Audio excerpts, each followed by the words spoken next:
Assalamualaikum warahmatullahi wabarakatuh. Halo teman-teman, saya Laili Novitasari. Saya di sini akan menyampaikan materi Bumi dan Alam Semesta untuk kelas 6 SD semester 2. Nah, untuk itu kalian harus menyimaknya ya. Selamat menyaksikan. Nah, teman-teman, di sini sudah tahukah belum apa sih yang dimaksud dengan sistem tata surya? Sistem tata surya atau disebut juga dengan solar system. Pada dasarnya, tata surya adalah kumpulan benda-benda langit di mana matahari sebagai pusat dari tata surya. Kemudian ada matahari sebagai pusat tata surya. Matahari merupakan pusat tata surya karena matahari memiliki gravitasi yang tinggi dan besar sehingga benda-benda langit mengelilingi matahari. Kemudian matahari memiliki 4 lapisan, yaitu lapisan yang pertama yaitu inti matahari. Inti matahari letaknya paling dalam. Nah, lapisan ini memiliki suhu yang paling tinggi dari semua lapisan matahari. Kemudian yang kedua ada lapisan fotosfer. Nah, lapisan ini letaknya keluar dari matahari. Lapisan ini disebut juga sebagai lapisan cahaya. Kemudian yang ketiga ada lapisan kromosfer. Nah, lapisan ini letaknya paling atasnya lapisan fotosfer. Nah, lapisan ini disebut juga sebagai atmosfernya matahari. Kemudian yang keempat ada lapisan korona. Lapisan ini letaknya paling luar dari matahari. Kemudian ada posisi dan karakteristik tata surya.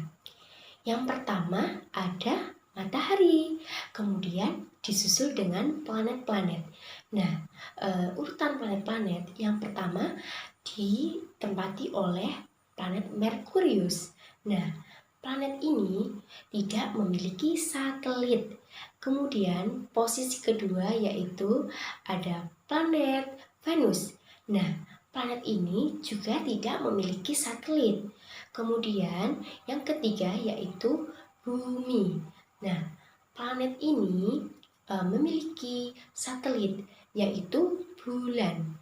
Kemudian yang keempat ada planet Mars. Nah, planet ini memiliki 2 satelit yaitu Phobos dan Deimos. Kemudian yang kelima ada planet Jupiter. Nah, planet ini memiliki 13 satelit, diantaranya Io, Europa, Galilea, dan lain sebagainya. Dan di urutannya keenam ada planet Saturnus. Nah, planet ini memiliki 11 satelit, diantaranya ada Titan dan Rhea.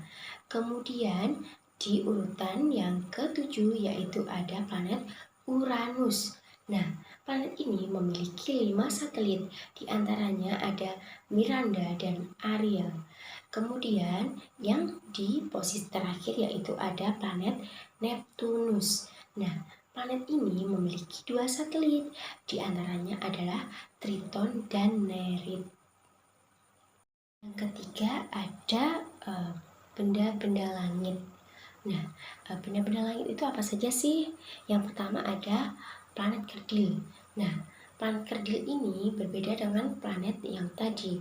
Nah, planet kerdil ini memiliki orbit yang tidak jelas, seperti Pluto, Ceres, dan Eris. Kemudian yang kedua ada asteroid. Nah, asteroid merupakan benda langit yang berukuran lebih kecil dari planet yang ikut mengelilingi matahari yang terdiri dari logam dan batu.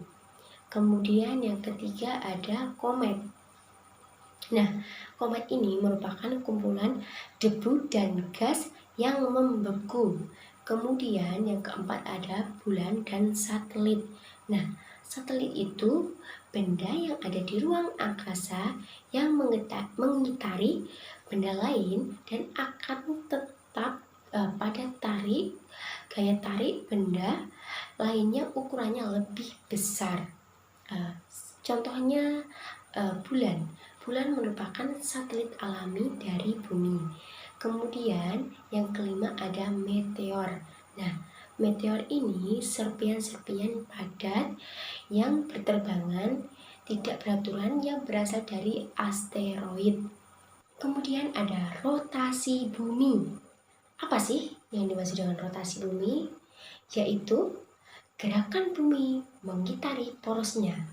Waktu yang dibutuhkan untuk bumi mengitari porosnya adalah 24 jam atau 1 hari. Nah, mungkin peristiwa apa saja sih yang terjadi karena gerak rotasi bumi? Yang pertama adalah gerak semu harian benda langit. Kemudian yang kedua ada pergantian siang dan malam. Kemudian yang ketiga ada perbedaan waktu. Yang keempat percepatan gravitasi di permukaan bumi. Kemudian yang kelima ada pembelokan arah angin. Kemudian yang keenam ada pembelokan arus laut. Kemudian ada revolusi bumi. Revolusi bumi adalah gerak bumi pada orbitnya mengelilingi matahari. Bumi melakukan suatu revolusi dibutuhkan sekitar 365,25 hari. Akibatnya dari peristiwa revolusi bumi adalah yang pertama adalah perubahan lamanya siang dan malam, kemudian ada pergantian musim, kemudian ada pergerakan semu tahunan matahari. Sekian yang dapat saya sampaikan. Semoga materi yang saya sampaikan tadi bermanfaat bagi kita semua. Dan mungkin dari materi yang saya sampaikan tadi mungkin masih banyak kekurangan. Maka dari itu saya meminta kritik dan sarannya. Maka dari itu saya Laila Novitasari, saya undur diri. Wassalamualaikum warahmatullahi wabarakatuh.